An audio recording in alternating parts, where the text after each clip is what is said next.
हमने पुलिस को कहा है आप किसी भी हद तक जाकर के कार्रवाई कर सकते हैं। तो रोमिल को डॉक्टर मृत घोषित कर देते हैं।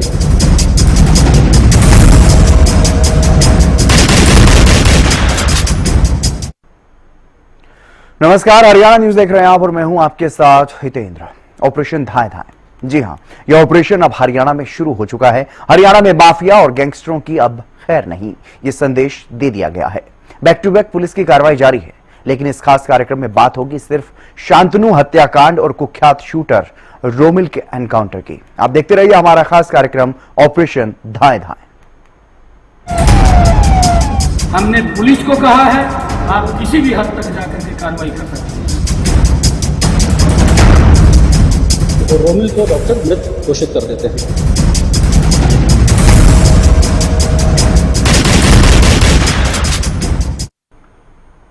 हरियाणा पुलिस अब एक्शन मोड में है। हरियाणा पुलिस ने अब ठान लिया है कि अब अपराधी कोई भी हो, कितना भी शातिर क्यों ना हो, अब खैर नहीं। क्योंकि जिस तरह खुलेआम धमकियां और हत्याओं का सिलसिला प्रदेश में देखने को मिल रहा था, उससे चारों तरफ भय का माहौल बन रहा था। लेकिन अब कानून व्यवस्था को सुधारने के लिए हरियाणा पुलिस ने मिशन मोड में अपना काम शुरू कर दिया है। कालाराणा गैंग के एक शूटर को पुलिस ने एनकाउंटर में मार गिराया।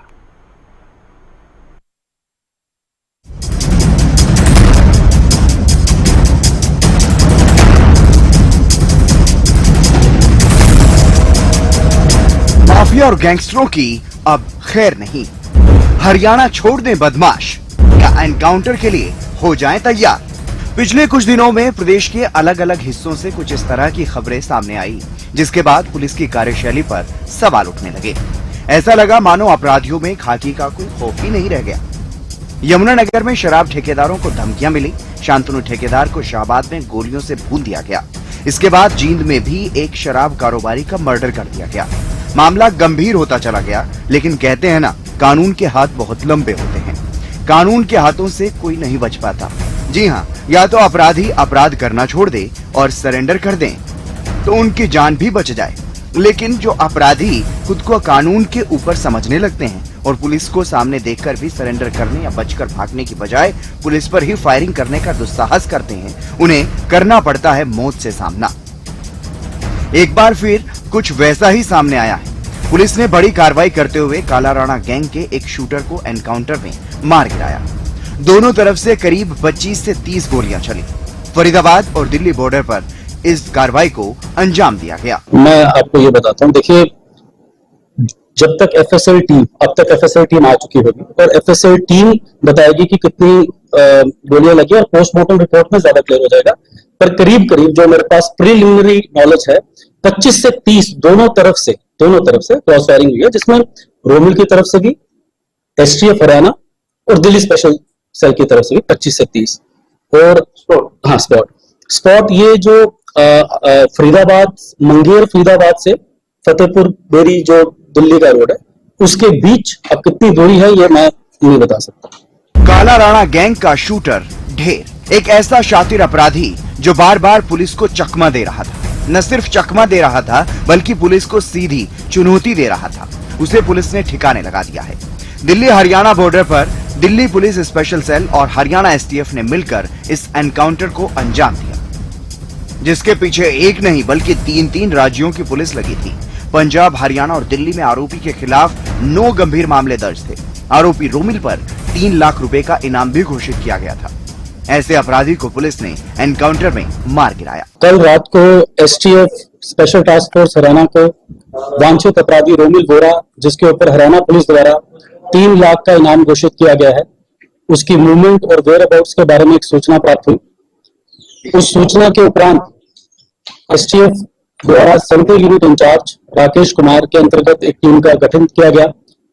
जो हमें इंफॉर्मेशन मिली थी, उसमें जो लीड्स थी हमारे पास ये थी कि रोमिल वोरा फरीदाबाद गुड़गांव के रास्ते से दिल्ली जा सकता है, दिल्ली में कोई वारदात कर सकता है या नॉर्दर्न हरियाणा में वारदात कर सकता है।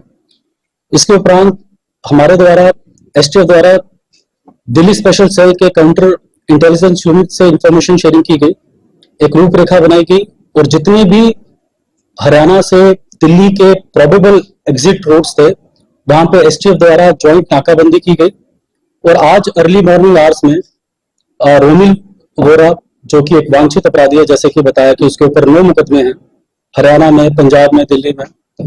उसको नाकाबंदी के टाइम इंटरसेप्ट करने की कोशिश की गई, बट ही एस्केप्ड और उसने ओपन फायर किया पुलिस पर्सन पर। सेल्फ डिफेंस में एसटीएफ द्वारा भी क्रॉस फायरिंग की गई और इस क्रॉस फायरिंग में एक एसटीएफ के मुलाजिम सब इंस्पेक्टर रोहन को फायर आर्म इंजरी आई है, एक दिल्ली स्पेशल सेल का मुलाजिम सब इंस्पेक्टर परवीन को फायर आर्म इंजरी आई है और रोमिल को भी फायर आर्म इंजरीज आई थी। उसके उपरांत सीन ऑफ क्राइम से इनको नियरेस्ट हॉस्पिटल लिया जाता है, जहां पे हमारे मुलाजिमों का इलाज होता है और रोमिल को डॉक्टर मृत घोषित कर देते हैं। रोमिल की क्राइम हिस्ट्री। आरोपी रोमिल, जो हरियाणा पुलिस और दिल्ली पुलिस की टीम के साझा ऑपरेशन में मारा गया, उसके अपराधों की लंबी लिस्ट है, जिसमें से एक ताजा मामला शराब कारोबारी की हत्या से जुड़ा है। यमुनानगर के खेड़ी लखा सिंह में ट्रिपल मर्डर में भी रोमिल का नाम सामने आया। यमुनानगर और शाहबाद के आइल्स सेंटर पर फायरिंग मामले में भी आरोपी था। मोहाली में एक म्यूजिक प्रोड्यूसर के घर पर फायरिंग मामले में भी आरोपी था। हरियाणा पुलिस ने आरोपी पर घोषित किया था 3 लाख रुपए का इनाम। दिल्ली में आर्म्स एक्ट के एक मामले में भी वांछित था। लॉरेंस बिश्नोई और काला राणा गैंग का सक्रिय शूटर था। यमुनानगर के तिहरे हत्याकांड के बाद से कुख्यात बन गया था। दिल्ली, हरियाणा और पंजाब पुलिस को इसकी तलाश थी। दिल्ली हरियाणा बॉर्डर पर एनकाउंटर में ढेर हो गया। जानकारी के मुताबिक आरोपी पर हत्या और जबरन वसूली के कई मामले दर्ज थे। पुलिस उसकी गिरफ्तारी की पिछले कई महीनों से कोशिश कर रही थी, लेकिन हर बार वो पुलिस को चकमा देकर फरार हो जाता था। पुलिस ने आरोपी रोमिल की पूरी क्राइम हिस्ट्री बताई और साथ ही शांतनु मर्डर मामले में पुलिस ने बताया कि अब तक 10 आरोपियों की गिरफ्तारियां की जा चुकी हैं। रोमिल एक एक्टिव शूटर था, उसके ऊपर 9 मुकदमे थे, जिसमें 7 हरियाणा के, एक मोहाली का और एक दिल्ली का। जो हरियाणा में मुकदमे थे, जिसमें एक ट्रिपल मर्डर था खेड़ी लखा सिंह का, एक कुरुक्षेत्र में शाहबाद में लिकर कॉन्ट्रैक्टर शांतनु का मर्डर हुआ, कुछ वारदातें यमुनानगर में L1 पे हुई, ठेके पे हुई, कुछ इमिग्रेशन सेंटर्स पे की, attempt to murder with extortion. और जो ये शांतनु मर्डर केस में जो 376 नंबर मुकदमा है PS शाहबाद का, उसमें डीएसपी अमन जो एसटीएफ में है, इंस्पेक्टर प्रतीक जो अम्बाला यूनिट के और इंस्पेक्टर दीपेंद्र जो करनाल यूनिट के हैं, इन्होंने पहले 5 दिन में 5 बंदे पकड़े थे और कल और आज 5 और हमने अक्यूज उस केस में पकड़ लिए हैं। टोटल 10 अक्यूज हमने उस केस में पकड़ लिए हैं, जिसमें शूटर भी है, वो आदमी जिन्होंने रेकी की, लॉजिस्टिक्स प्रोवाइड किए, आर्म्स प्रोवाइड किए।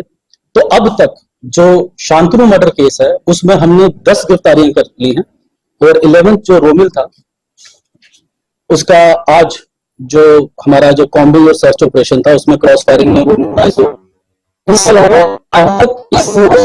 शांतनु के केस में कोई भी वांछित अपराधी नहीं है। जो 5 हमने अक्यूज पकड़े हैं, उसे पुलिस रिमांड में लेंगे। अगर कोई और फर्दर इंसाफ में नाम आएगा तो हम आगे कार्रवाई करेंगे। विदेश में बैठे अपराधियों पर भी शिकंजा। इस मामले में पुलिस अधिकारियों का कहना है कि विदेश में बैठकर जो इस तरह से आपराधिक वारदातों को अंजाम देने का काम करते हैं, ऐसे अपराधियों के खिलाफ भी कार्रवाई की जा रही है। पिछले 2 सालों में 9 वांछित अपराधियों को कटघरे में लाया गया है। जो फॉरेन बेस्ड इनके एसोसिएट्स हैं, हम उन पे भी काम कर रहे हैं। एसटीएफ द्वारा पिछले 2 सालों में 9 अपराधियों को जो विदेश में बैठे थे, कुछ फर्जी पासपोर्ट नहीं लेते, उन्हें लीगल कॉरेस्पॉन्डेंस के थ्रू, सेंट्रल एजेंसीज और इंटरपोल के थ्रू 9 ऐसे वांछित जो बाहर थे, उनको हमने डिपोर्ट या एक्सट्राडिट करवाया है। पुलिस अधिकारी ने बताया कि किस तरह से इस पूरे ऑपरेशन को अंजाम दिया गया और कैसे साझा कार्रवाई करते हुए इसमें सफलता हासिल की। मैंने स्टार्टिंग में कहा कि एक सूचना प्राप्त हुई और it is a combination of human ink, technical surveillance, digital forensic, ये सभी का कॉम्बिनेशन। देखिए, आप अगर पूरी हम रेकी की बात करें तो हम कल नाइट से ही हम सर्च, कॉम्बिंग ऑपरेशंस, तो आई कैन नॉट डिफाइन कि कितनी देर चला ये ऑपरेशन, क्योंकि कॉम्बिंग, सर्च, नाकाबंदी, कितने एंट्री एग्जिट पॉइंट्स है।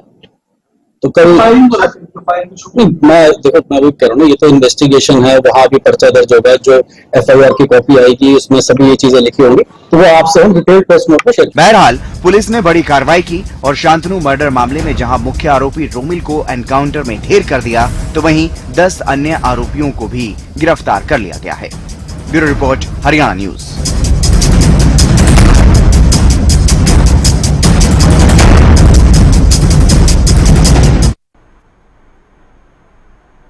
शराब कारोबारी शांतनु की हत्या के मामले में पुलिस की तरफ से बड़ी कार्रवाई की गई है। मुख्य आरोपी रोमिल एनकाउंटर में मारा गया, जबकि 10 अन्य आरोपियों को भी गिरफ्तार किया गया है। इस मामले में पुलिस ने कई बड़े खुलासे किए हैं। इस मामले में अब तक क्या कुछ कार्रवाई हुई है और कौन है शराब कारोबारी शांतनु, जिसकी 13 जून को शाहबाद में हत्या कर दी गई थी, इस रिपोर्ट में आप देखिए।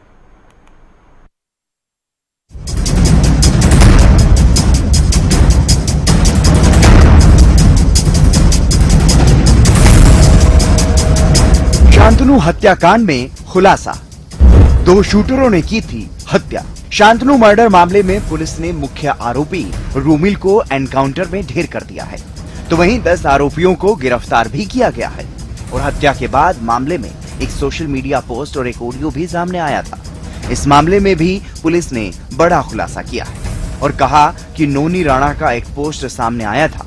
मामले में नोनी राणा को आरोपी बनाया गया है और अभी जो पकड़े गए हैं उनसे पूछताछ की जा रही है। जिसका भी नाम सामने आएगा उन्हें भी गिरफ्तार किया जाएगा। देखिए, रोमिल बीए 10th पास है, बीकॉम सेकंड ईयर में था। और गैंग तो मैं नहीं कहूंगा, ठीक है, ये फॉरेन बेस्ड इसके एसोसिएट थे जो, तो उनके साथ जुड़ा है। बाकी मैं फिर से आपको ये विश्वास दिलवाना चाहता हूँ कि जैसे कि पास्ट में जो भी बड़े बड़े गैंगस्टर रहे हैं हरियाणा में, हमने 9 गैंगस्टर्स को डिपोर्ट या एक्सीडेट किया है। तो जो भी फॉरेन बेस्ड हैंडलर होगा, हम बहुत जल्दी उसको भी इन मुकदमों में अरेस्ट करेंगे। नहीं, ऑडियो वायरल तो नहीं, पर मुझे ध्यान, बट हाँ, मैंने पोस्ट जरूर देखी है। और इस मुकदमे में जो भी जैसे नोनी राणा था तो उसको मुलजिम बनाया है। और अगर जैसे ही तफ्तीश में ये 5 बंदे और पकड़े हैं हमने, जैसे तफ्तीश में आएगा हम सबका नाम खोलेंगे। तो वहीं पुलिस अधिकारी ने बताया कि मामले में 2 शूटर थे जिन्होंने इस वारदात को अंजाम दिया था। तो वहीं हत्या की वारदात में इस्तेमाल किए जाने वाले हथियार और वाहनों के बारे में भी पुलिस पूछताछ कर रही है। और साथ ही जो 10 आरोपी इस मामले में अब तक पकड़े गए हैं, वो कब से आपस में संपर्क में थे, इस बारे में भी जांच की जा रही है। शूटर इसमें मैम दो हैं, एक रोमिल और एक सोच। सर, शांतनु आपके मामले में आरोपी पकड़ 6 दिन के रिमांड में, उनसे पूछताछ में कुछ सामने आया कि शांतनु से किस तरह की फिरौती मांगी थी? देखिए, इसमें जो हमारी इन्वेस्टिगेशन एसटीएफ कर रही है, जिसमें जो 5 आरोपी पकड़े गए थे पहले, उनसे डिटेल्ड इंटरोगेशन करी गई। पुलिस से हमें आगे से आगे लीड मिली, जिसमें फर्दर एसटीएफ ने 5 आरोपियों को और गिरफ्तार किया है। और उनका रिमांड लेके हम उनसे डिटेल इंटरोगेशन करेंगे कि असले कहाँ से आए थे और जो भी जो स्कूटर थी, बाइक थी, कहाँ से आई थी। ये सारी इंफॉर्मेशन एसटीएफ के द्वारा और आपसे आगे शेयर करी जाएगी जब उन एक्यूज से इंटरोगेशन पूरा। देखिए, अगर इन पूरे नेटवर्क का बताएं तो बहुत टाइम ऐसा होता है कि जो लॉजिस्टिक प्रोवाइड कर रहा है उसको पता ही नहीं होता किसको क्या देना। तो हम क्लियर, जो भी आप कह रहे हैं कि जो 10 बंदे हैं उनमें क्या रिलेशन था, पहले जानते थे, पहले वारदात में थे, ये सारी डिटेल आपको हम डिटेल फेसबुक में देंगे। कारोबारियों को सुरक्षा का आश्वासन। इस कार्रवाई के बाद पुलिस अधिकारियों ने शराब कारोबारियों को आश्वासन दिया है। उन्होंने कहा कि स्थानीय पुलिस ऐसे कारोबारियों को सुरक्षा दे रही है। रोमिल का जो क्रिमिनल रिकॉर्ड है उसमें 3 लिकर कॉन्ट्रैक्टर्स के रिगार्डिंग उसने क्रिमिनल एक्टिविटीज की थी। तो मैं यही आश्वासन देना चाहता हूं हरियाणा पुलिस की तरफ से, अपने डीजी साहब की तरफ से, ऑनरेबल सीएम साहब की तरफ से, कि आप बिल्कुल भी इस चीज की फिक्र ना कीजिए। टारगेट हार्डनिंग कर रहे हैं, डिस्ट्रिक्ट पुलिस उनको प्रोटेक्शन दे रही है। और जैसे जैसे हमारी अचीवमेंट्स होती जाएंगी और वो उनको पता लगता रहेगा, दे विल फील कंफर्टेबल। ऐसी कोई बात नहीं। और अब आपको बताते हैं शराब कारोबारी शांतनु के बारे में। कौन था शराब कारोबारी शांतनु? झज्जर का रहने वाला था शराब कारोबारी शांतनु। यमुनानगर और कुरुक्षेत्र समेत कई जिलों में करता था शराब का कारोबार। पिछले कई सालों से कर रहा था शराब का कारोबार। 13 जून को शाहबाद में शांतनु की हत्या हुई। शराब कारोबार में रंजिश के चलते हुए ही इस हत्या की वारदात को अंजाम दिया गया। कुछ समय से गैंगस्टरों के निशाने पर था, धमकियां मिल रही थी। बहरहाल इस मामले में पुलिस की तरफ से बड़ी कार्रवाई को अंजाम दिया गया है और अभी भी पुलिस गहनता से जांच पड़ताल में जुटी हुई है। गिरफ्तार किए गए आरोपियों से सख्ती से पूछताछ की जा रही है। मामले में सोशल मीडिया पर पोस्ट करने वाला नोनी राणा भी पुलिस की रडार पर है। देखना होगा मामले में आगे और क्या कार्रवाई होती है। Bureau report, Haryana news.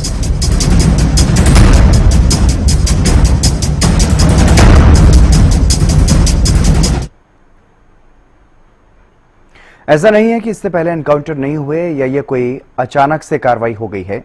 इस एनकाउंटर की पटकथा भी पहले ही लिखी जा चुकी थी। प्रदेश का माहौल ठीक करने के लिए, हरियाणा को प्रदेश मुक्त बनाने के लिए मुख्यमंत्री नायब सैनी ने पुलिस को पिछले दिनों खुली छूट दी थी और जिस दिन ये खुली छूट दी गई उसी दिन ये तय हो गया था कि अब जल्द ही बड़ी कार्रवाई होने वाली है और उसी का असर अब देखने को मिला। इतना ही नहीं, अब पुलिस ने ऐसे युवाओं को भी सख्त चेतावनी दी है जो ऐसे आपराधिक किस्म के लोगों को फॉलो करते हैं। रिपोर्ट आप देखिए।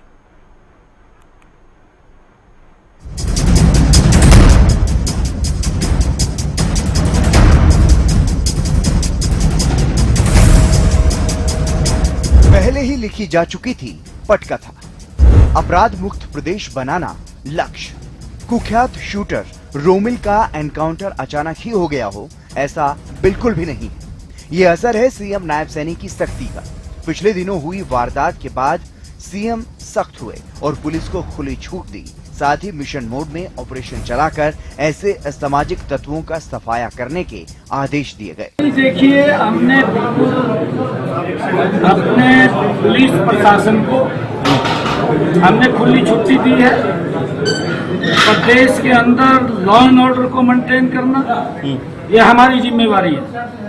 अगर कोई व्यक्ति लॉ एंड ऑर्डर के खिलाफ उसको डिस्टर्ब करना चाहेगा, हमने पुलिस को कहा है आप किसी भी हद तक जाकर के कार्रवाई कर सकते हैं। सीएम सैनी की खुली छूट के बाद खुद डीजीपी शत्रुजीत कपूर ने भी इसके संकेत दिए थे कि अपराध में लिप्त लोगों की जगह सिर्फ जेल में है या फिर ऐसे लोग एनकाउंटर में मारे जाते हैं। बहुत जीरो टॉलरेंस की नीति है और इस पे हमारी जो एसटीएफ है और जो क्राइम यूनिट्स हैं, सीआईए हैं, लगातार काम करती हैं और इस पे जितने भी ऐसे इंसिडेंट हैं वो लगभग सभी उसमें अपराधी इलाकों के पीछे भेजे जा चुके हैं या बहुत सारों के साथ एक पुलिस के साथ उनकी मुठभेड़ भी हुई है जिसमें उनको इंजरी भी हुई है और कईयों की मौत हुई है और उसमें उस इलाकों के पीछे भेजने का काम किया गया है।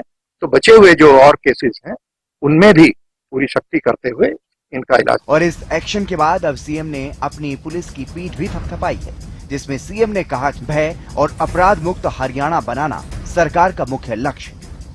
हर नागरिक की सुरक्षा और उनके अधिकारों की रक्षा के लिए हरियाणा पुलिस पूर्ण रूप से प्रतिबद्ध है। बदमाशी छोड़ो या हरियाणा छोड़ो।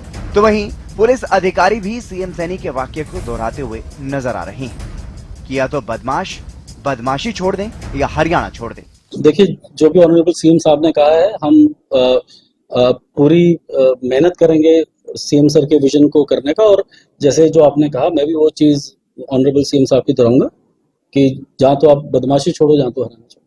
हमारे द्वारा एसटीएफ द्वारा दिल्ली स्पेशल सेल के काउंटर इंटेलिजेंस यूनिट से इंफॉर्मेशन शेयरिंग की गई, एक रूपरेखा बनाई गई और जितने भी हरियाणा से दिल्ली के प्रोबेबल एग्जिट रोड्स थे वहां पे एसटीएफ द्वारा जॉइंट नाकाबंदी की गई। और आज अर्ली मॉर्निंग आवर्स में रोमिल वोरा, जो कि एक वांछित अपराधी है, जैसे कि बताया कि उसके ऊपर 9 मुकदमे हैं हरियाणा में, पंजाब में, दिल्ली में, उसको नाकाबंदी के टाइम इंटरसेप्ट करने की कोशिश की गई बट ही एस्केप्ड और उसने ओपन फायर किया पुलिस पर्सन पे। सेल्फ डिफेंस में एसटीएफ द्वारा भी क्रॉस फायरिंग की गई और इस क्रॉस फायरिंग में एक एसटीएफ के मुलाजिम सब इंस्पेक्टर रोहन को फायर आर्म इंजरी आई है, एक दिल्ली स्पेशल सेल का मुलाजिम सब इंस्पेक्टर परवीन को फायर आर्म इंजरी आई है और रोमिल को भी फायर आर्म इंजरीज आई थी। उसके उपरांत सीन ऑफ क्राइम से इनको नियरेस्ट हॉस्पिटल लिया जाता है जहां पे हमारे मुलाजिमों का इलाज होता है और रोमिल को डॉक्टर मृत घोषित कर देते हैं। गैंगस्टरों के फॉलोवर्स पर भी होगी कार्रवाई। तो वहीं अब पुलिस अधिकारियों ने ऐसे युवाओं से भी खास अपील की है जो ऐसे गैंगस्टरों को अपना आइडल मान बैठे हैं या लगातार फॉलो कर रहे हैं। मैं आपके माध्यम से, social media, electronic media, print media सब यहाँ पे है, मैं आपके माध्यम से एक हमारे हरियाणा के युवाओं को ये अपील करना चाहता हूँ कि हम ये समझें कि ये जो फॉरेन बेस्ड गैंगस्टर्स हैं या जो भी हैंडलर्स हैं, इनका मेन पर्पस अपना है। ये आपकी वल्नरेबिलिटीज, किसी लड़के की अगर गांव में कोई रंजिश होगी पारिवारिक या कोई स्कूल में किसी से तू तू मैमा होगी, वो इनको सोशल मीडिया में फॉलो करता है, फिर वो उनको कल्टीवेट करते हैं। ऐसे ही किसी को कच्चा लालच आ जाता है कि ब्रांडेड शूज देगा, ब्रांडेड टी शर्ट देगा। आपके ऊपर तो मुकदमे हो रहे हैं और ये बाहर बैठे हुए हैं। फिर कभी आपको छोटे मुकदमे में घुसा देंगे, फिर पैरवी करेंगे, फिर किसी बड़े केस में ले जाएंगे। तो मैं आप सभी मीडिया साथी से ये माध्यम से अपील करना चाहता हूं, क्योंकि काफी यंग बच्चे इनकी लॉजिस्टिक में हेल्प कर रहे हैं, फाइनेंसिस में हेल्प कर रहे हैं, डेट ड्रॉप में हेल्प कर रहे हैं। तो मेरी सभी युवा बच्चों से अपील है कि आप इन चीजों से दूर रहिए। इनके कोई सोशल मीडिया, कोई फॉलोइंग करने से कोई जरूरत नहीं है, और कोई भी इंफॉर्मेशन होती है आप डिस्ट्रिक्ट पुलिस को या एसटीएफ के साथ साझा कीजिए। पुलिस ने जहां युवाओं से ऐसे अपराधियों को फॉलो न करने की अपील की है, तो वहीं सख्त चेतावनी भी दी है। जो ऐसे युवा हैं उनके खिलाफ भी कार्रवाई की जाएगी। सोशल मीडिया पे जो पोस्ट डाली गई है उसके बारे में हम ऑलरेडी वेरिफिकेशन कर रहे हैं, लेकिन जैसा कि आपको एसपी एसटीएफ ने बताया कि these are some miscreants, some foreign handlers who are, जो इसको सोशल मीडिया को यूज करके से गलत इंफॉर्मेशन भी फैलाते हैं, तो उस पर भी हम कार्रवाई कर रहे हैं। और जो भी उनके सोशल मीडिया पेजेस को या फिर उनके पोस्ट को फॉलो करते हैं, हम उन लोगों पे भी कार्रवाई कर रहे हैं, ताकि इस प्रकार से जो भी युवा उनके साथ जुड़ने की कोशिश करते हैं उनको भी एक सबक जाए और उनकी भी काउंसलिंग करेंगे। इस कार्रवाई के बाद अब ये उम्मीद की जा रही है कि अपराधी अब अपनी हरकतों से बाज आ जाएंगे और अपने बिलों में छुप जाएंगे।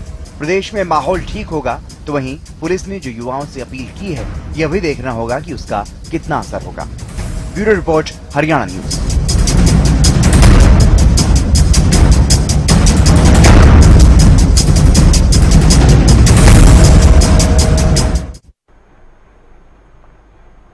हरियाणा पुलिस का यह ऑपरेशन अभी खत्म नहीं हुआ है। ऐसे ही अन्य आरोपियों की धरपकड़ के लिए भी प्रयास तेज कर दिए गए हैं। बहरहाल, रोमिल एनकाउंटर के बाद अब प्रदेश में बढ़ रही धमकी और हत्या जैसी वारदातों पर लगाम लगने की उम्मीद है। फिलहाल हमारे खास कार्यक्रम ऑपरेशन धाए धाए में बस इतना ही। आप देखते रहिए हरियाणा न्यूज। हमने पुलिस को कहा है, आप किसी भी हद तक जाकर के कार्रवाई कर सकते हैं। तो रोमिल को डॉक्टर मृत घोषित कर देते हैं।